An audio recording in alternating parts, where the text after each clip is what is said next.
At this time of the quick speed shop, look at this 59 Willys pickup.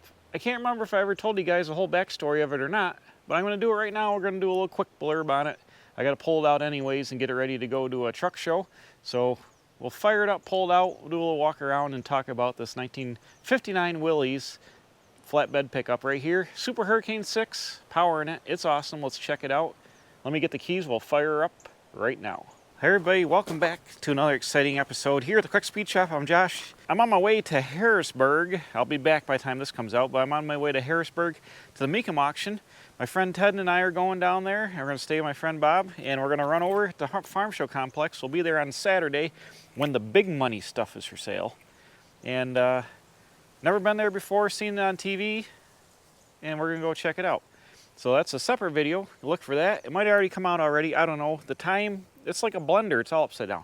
But today, I need some content, so we're going to look at my Willys pickup. Well, a little backstory. Today is July 27th, and it's the 7th anniversary of when my dad passed away from cancer. So it's fitting that today we're going to talk about this since he's the one that bought it way back in like 1975. So let's climb in. We'll start it up, we'll pull it out, and we'll take a look real quick. I've done some filming with this thing before, but I didn't really tell you the backstory. And we're gonna see if she'll fire up, because I've got to move it. It's got some scaffolding on the back I gotta take over to my buddy's house. And it's been sitting here for a month or so. Let's see if she'll start.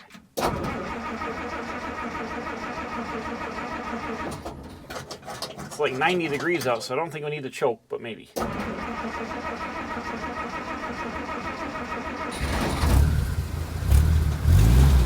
There we go. Don't worry about all the rattles and bangs. It's Super Hurricane Flathead 6. We'll look at that in a second, but it has, I believe, rod knock and it misses. It's super worn out, so don't worry about that. But this qualifies as a cold start, even though it's 90. All right, here we go. We are in low range, and we can creep right out of here. Oh yeah, there we go. Don't hit nothing. Yep. Let's go into the sunny spot here. There we go.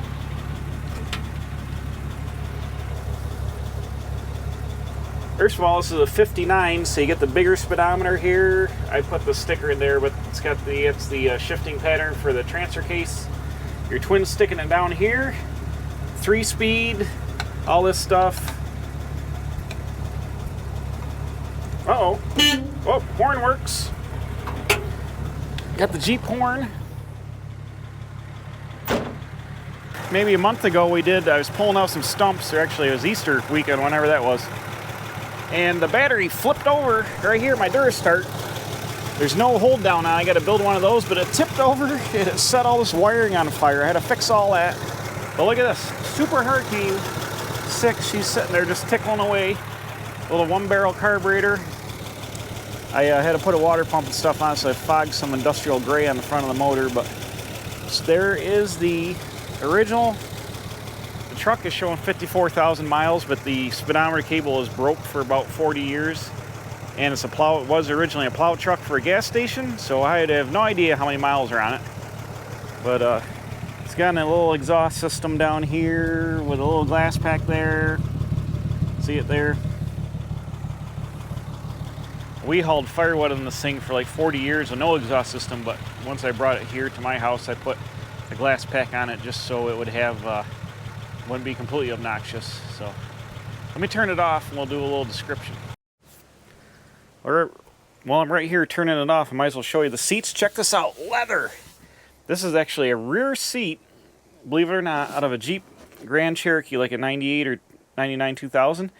And it flips and folds, you know, in the Grand Cherokee thing. But look, I mounted it down so I can get behind it. It fits, so you can still get to the storage under the seat. How cool is that? It fits perfect in here. And leather, look at that. Well, that's pretty fancy. So this side, the latch, I had fixed the latch here. This didn't work for like 30, 40 years. And we always had this pin to hold the door shut. And I fixed the latch, but the latch has decided to not function again. But as you can see where the rust is here, see how much of that is missing? And you can see this weld line here. I just really roughly restored this, way back in 2016 or 17 when I brought it here. None of this floor was here. I made all this. The only floor that was left was part of the transmission tunnel. The rest of it was completely gone. It was so rotten. I made the floor and the rockers and the cab corners and stuff. It was rotten. I actually swapped the fenders, even though these are pitted. The other ones were completely rotted out. It had 2 body mounts holding the whole thing together. That was it. I made the front bumper, all that, and this frame's been broke a couple times in this thing. And around on the back is a flatbed that my dad made years and years and years ago. I got a picture of 1981. I'm sitting in this as like 2 or 3 year old, and it was on it then. Man, this Rust-Oleum flat black, holy crap. That flaked right off. I gotta retouch this. I'm taking this to the truck show next weekend, and that has really chalked up and faded out. Only on that side though. I'll repaint this. I just rattle can restoed it. It's all faded there. This was undercover. I brought it out undercover. Man, look at, you can see where the sun didn't get to it, and that, well, I'll have to hit her with a rattle can fast. Gotta be presentable, you know, when you're going to the show. You saw there's some writing on the other door. This is the original logo. Owego, New York, down the southern tier. This was the original service truck for Stalder's Atlantic Service, which is, I now believe, a Sunoco station on Route 38 going out of Owego towards Newark Valley. And Stalder's had their gas station there, and I believe later on he had Stalder's Oldsmobile or something in Owego back in the 70s. But this truck was bought new 1959 by them. I think his name was Fred Stalder, and used as the service truck for the gas station. And he painted up this cool logo, Stalder's One Stop Atlantic Service, you know, with the stop sign logo. And when I was working on this truck, when I got it back in 2016, when my dad passed away, this door had black paint just painted on it, and it actually, a tree had fallen on the roof here, and the door didn't open. I fixed it so the door now opens and is functional again, but it didn't used to open for 30 years. And I started stripping the paint off, and I found the original logo, so I took a razor blade and I was able to get most of the covering up off and get back to this original logo. Unfortunately, it was destroyed on the other door, but this one is, I don't know, 90% intact. So I painted around it, just brush painted this when I redid it. You can see it's full of dents. Look at the hood and the roof and everything. But brush painted some red enamel on here, and I saved the original logo. Sometime along the way, I ended up with a Dodge Adventurer emblem on this side of the hood. It should have a 4-wheel drive emblem. I went and I bought one, repop, and stuck one on this side. These metal brackets here, my dad made. They are the strips going between bed wood on a 72 Chevy. He had a 72 Chevy step side, and he redid it. These are some of there. He'd stick the chainsaw in there when he cut firewood. The chainsaw would go the bar through here and it'd ride on the fenders. So that's why they're there, and they also stiffen it up a little bit. But he had cut the fender tails off. Usually these all have fender tails. He had done that. I replicated that when I put these fenders on. They're off another Willys, but I cut the bottom off to replicate that. But this was rotted off about up to here, all the way across, all the way around. It was junk. Here in the back you see this window screen. That's the brake light we used to use up top. 1991 is the last time it was registered to farm tags. And as you can see through the screen, the window is broken. It's been broken as far as I can remember, so it must have got broken in like 1981 or 2 or 3, something like that. Never fell out. It's been there all them years later, and still hanging on. So this, I don't believe, is the original flatbed. I think he fixed it in the late 80s. I think these boards are from the 80s. Maybe some of this hardwood down here is original. I put these LED lights on it just once in a while. I take it down the road just to dump, and I hooked up some brake lights there. They were just reflectors originally, but man, I got to repaint this. These tires are recaps, and you want to see dry rot. Holy moly. So I was there, if you're familiar with the southern tier, I believe Foot's Tire Service in Sayre, maybe? And I was there when my dad, he bought these tires. I want to say probably 86 or 7. These are something like that.